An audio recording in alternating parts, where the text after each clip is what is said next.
Halo teman-teman investor semuanya, semoga bahagia dan sehat selalu. Di kesempatan kali ini kita bakal coba bahas Matahari Department Store Tbk, kode sahamnya LPPF, seperti apa perusahaannya, akan kita coba bahas setelah yang satu ini.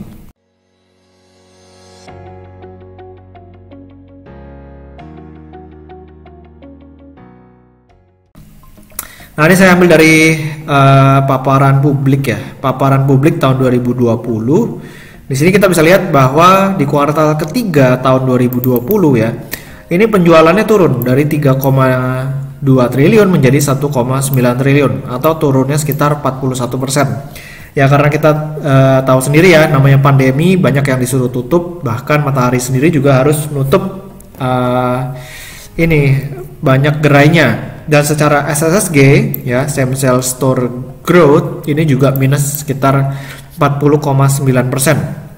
Nah kalau year to date Septembernya ini juga minus sekitar 57,7%. Sementara di penjualan kotornya ini turunnya 57,6%. Jadi memang dampak dari pandemi ini luar biasa banget, penjualannya turun secara signifikan.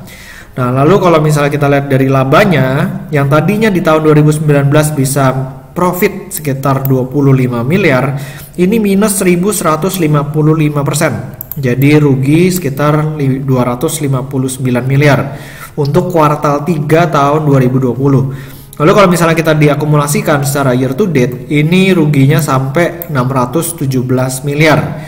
Atau yang tadinya bisa profit 1,1 triliun bisa menjadi rugi 617 miliar. Nah lalu untuk di tahun 2020 sendiri, perseroan ini menargetkan untuk memiliki sekitar 145 sampai 150 gerai dengan format besar beraneka merek ya, beraneka merek. Dan di bulan Juli sampai September 2020 ya, ini di kuartal 3-nya perseroan, ini ada gerai baru ya, ada gerai baru di The Park Mall DPK, ada di Depok Ciputra Mall TNG Tangerang ya, ini di Depok, yang satu di Depok, yang satu di Tangerang. Jadi ada 2 gerai baru, lalu ada 2 gerai yang ditutup di Padang dan juga di Cirebon. Oke, jadi kita bakal coba lihat kinerjanya dari tahun ke tahun seperti apa. Oke, dari annual terlebih dahulu ya. Di sini kita bisa lihat dari income statementnya terlebih dahulu. Dari tahun 2014 penjualannya itu selalu meningkat sebenarnya dari 7,9 triliun hingga tahun 2017 ini naik sekitar menjadi 10 triliun. Ya, lalu mulai bergerak stabil tahun 2018 dan tahun 2019. Lalu kalau misalnya kita perhatikan labanya yang tadinya bisa 1,4 triliun di tahun 2014 itu bisa mencapai 2 triliun di tahun 2016. Tapi habis itu mulai mengalami perlambatan dan di tahun 2018 tahun 2019 turun ya, cukup lumayan. Ini jadi 1,1 triliun di tahun 2018 dan di tahun 2019 itu menjadi 1,4 triliun. Nah, di tahun 2018 ini kenapa bisa turunnya signifikan? Di sini karena adanya beban lain-lain ya sebesar 770 miliar. Jadi perseroan ini pada waktu itu menjual yang namanya mataharimall.com ya.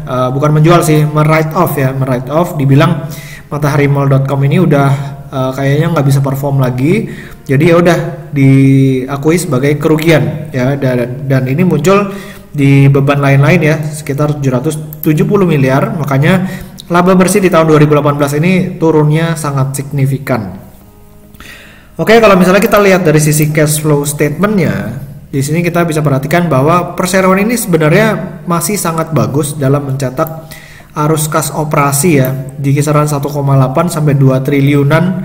Ini cukup stabil dari tahun ke tahun. Sedangkan capex-nya kalau kita lihat cuman sekitar 400 sampai 1 triliun ya. Ya anggaplah rata-rata sekitar 500-an miliar. Jadi memang perseroan ini secara free cash flow itu sebenarnya bagus banget ya, bagus banget secara free cash flow, mungkin sekitar 1,5 triliun free cash flow ya kalau misalnya kita rata-rata. Nah, tapi yang cukup mengkhawatirkan adalah perseroan ini secara year to date ya, kita bakal coba lihat. Di tahun 2020 itu minus dari operasionalnya itu 1,05 triliun. Ya, 1,05 triliun sehingga perseroan harus melakukan penambahan pinjaman ya, pendanaan dari bank. Ini sekitar 1,4 triliun. Ya, 1,4 triliun, tapi yang menariknya adalah perseroan tetap melakukan pembelian treasury, saham treasury sekitar 337 miliar. Dan yang lebih menarik lagi adalah si LPPF tiba-tiba membeli saham Bank Nobu, ya kan, membeli saham Bank Nobu dengan harga yang kalau boleh dikatakan nggak murah juga, ya kan, nggak murah juga. Ya ke depan sih katanya gara-gara si LPPF ini akan berkolaborasi dengan Bank Nobu untuk menciptakan sesuatu yang menarik ya, produknya yang menarik. Nah makanya pada saat itu harga sahamnya juga udah mulai naik dari di bawah 1000, sekarang udah di 1400. Nah kalau misalnya kita mau lihat dari key statistiknya, oke, dari key statistik secara solvensi ini lagi di bawah ya, karena rasionya di 0,8 karena memang di tahun pandemi ini luar biasa banget dampaknya terhadap LPPF. DER-nya juga meningkat sangat tajam ya, jadi 1,82, total liability bagi equity-nya sampai 8,38 kali. Karena memang dari tahun ke tahun ya, di tahun-tahun sebelumnya LPPF ini selalu membagikan dividen dalam jumlah besar. Nah, ini terakhir payout ratio-nya ini sekitar 88,6%. Makanya ekuitasnya terjaga rendah ya, terjaga rendah sehingga return on equity-nya kalau misalnya kita perhatikan di tahun-tahun sebelumnya itu cukup tinggi. Nah, ini ya kita bakal coba buka grafiknya ya. Oke, di Funda Chart kita bisa lihat dalam 5 tahun lah ya, 5 tahun terakhir return on equity-nya ini bisa stabil di atas 50%. Ya 100, 200, 50%. Jadi memang luar biasa banget return on equity dari si LPPF ini. Nah kalau misalnya kita lihat dari market cap-nya sekarang di kisaran 3,7 triliun. Sebenarnya kalau misalnya kita bandingkan dengan free cash flow di tahun-tahun sebelumnya 2014 sampai tahun 2019, itu artinya market cap dibagi dengan free cash flow-nya ini cuman sekitar 2, sekian kali. Ya artinya saham LPPF ini sebenarnya di harga 1.400 ya murah, ya kan, murah banget kalau misalnya kita hitung market cap dibagi free cash flow, ya free cash flow yang tahun-tahun sebelumnya. Cuman masalahnya adalah Perseroan ini melakukan aksi korporasi yang menurut kebanyakan orang itu cukup aneh ya, karena dia harus write off mataharimall.com lalu membeli saham Bank Nobu. Itu dipertanyakan sebenarnya apakah efektif atau tidak ya dalam melakukan aksi korporasi tersebut. Kalau misalnya kedepannya efektif, labanya meningkat dan lain sebagainya, harga saham LPPF sebenarnya sekarang udah kemurahan. Tapi kalau misalnya nggak efektif, nah ya udah tinggal adjust lagi kira-kira valuasi dari si LPPF seperti apa. Oke, jadi demikian dari saya tentang Matahari Department Store Tbk atau kode sahamnya LPPF.